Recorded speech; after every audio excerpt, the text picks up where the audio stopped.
Police മർദ്ദനത്തിൽ കുറ്റക്കാർക്കെതിരെ സർക്കാർ നടപടിയെടുക്കുമെന്ന് പ്രതീക്ഷിക്കുന്നതായി സിപിഐ ദേശീയ എക്സിക്യൂട്ടീവ് അംഗം കെ പ്രകാശ് ബാബു.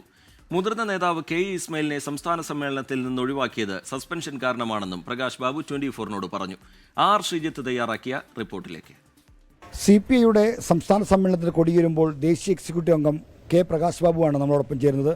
സിപിഐയുടെ സമ്മേളനം ആലപ്പുഴയിലേക്ക് 43 കൊല്ലത്തിന് ശേഷം വരികയാണ്. അപ്പോൾ ഈ സമ്മേളനം സിപിഐയുടെ ചരിത്രത്തിലെ ഏത് നിലയ്ക്കായിരിക്കും അടയാളപ്പെടുത്താൻ പോകുന്നത്? എല്ലാ അർത്ഥത്തിലും ആലപ്പുഴയിൽ വെച്ച് സമ്മേളനം നടക്കുമ്പോൾ അത് വിജയിപ്പിക്കുന്നതിന് വേണ്ടിയുള്ള നല്ല ഒരുക്കങ്ങളാണ് ഇവിടെ നടക്കുന്നത്. സിപിഐ ഒരു തിരുത്തൽ ശക്തിയായിട്ടാണ് എല്ലായ്പ്പോഴും ഇടതുപക്ഷ ജനാധിപത്യ മുന്നണിയിലും രാഷ്ട്രീയത്തിലും പൊതുരാഷ്ട്രീയത്തിലും ഇടപെടുന്നത്.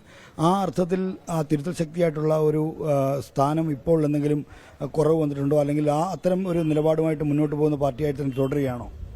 അല്ല, കമ്മ്യൂണിസ്റ്റ് പാർട്ടി സമൂഹത്തിലെ തെറ്റുകൾക്കെതിരായിട്ട് പ്രതികരിച്ചുകൊണ്ടാണ് എന്നും പ്രവർത്തിച്ചിട്ടുള്ളത്. എവിടെയെല്ലാം അത്തരത്തിൽ തിന്മകൾ നിലനിൽക്കുന്നു അവിടെയെല്ലാം കമ്മ്യൂണിസ്റ്റുകാർ അതിനെതിരായിട്ടുള്ള പ്രവർത്തികളിലേക്ക് പോവുകയും ചെയ്യും. ഈ കേരളത്തിൽ കഴിഞ്ഞ ദിവസം നമ്മൾ ഞെട്ടിപ്പിക്കുന്ന 1-2 ലോക്കപ്പ് മർദ്ദനത്തിലേക്ക് ദൃശ്യങ്ങൾക്ക് പുറത്തു വന്നു. അപ്പം ഇതിനെയൊക്കെ കമ്മ്യൂണിസ്റ്റ് പാർട്ടി എങ്ങനെയാണ് കാണുന്നത്? ഒറ്റപ്പെട്ട ചില സംഭവങ്ങൾ ഉണ്ടാവുന്നു. അത് ചിലപ്പോൾ അതിൻ്റെ എണ്ണം കൂടുകയും ചെയ്യുന്നു. അത് ബന്ധപ്പെട്ട പോലീസ് ഉദ്യോഗസ്ഥന്മാരുടെ മനോഭാവത്തെ കൂടെ ആശ്രയിച്ച് വരുന്നതാണ്.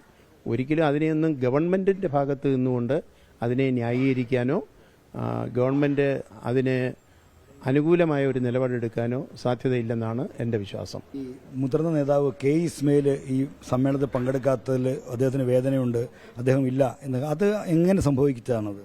കെയുടെ പേരിലുള്ള സസ്പെൻഷൻ നടപടി നിലനിൽക്കുന്നതുകൊണ്ട് അദ്ദേഹത്തെ സമ്മേളനത്തിൽ പ്രത്യേകമായി ക്ഷണിക്കുന്നില്ല എന്ന് തീരുമാനിച്ചിട്ടുണ്ട്. മുതിർന്ന നേതാവ് കെ പ്രകാശ് ബാബുവാണ് ഇസ്മായിലിനടക്കമുള്ള വിഷയങ്ങൾ പ്രതികരണം നടത്തിയത്. ആലപ്പുഴയിൽ നിന്നും ഷൈജു ചാവശ്ശേരിക്കൊപ്പം ആർ ശ്രീജിത്ത്, 24.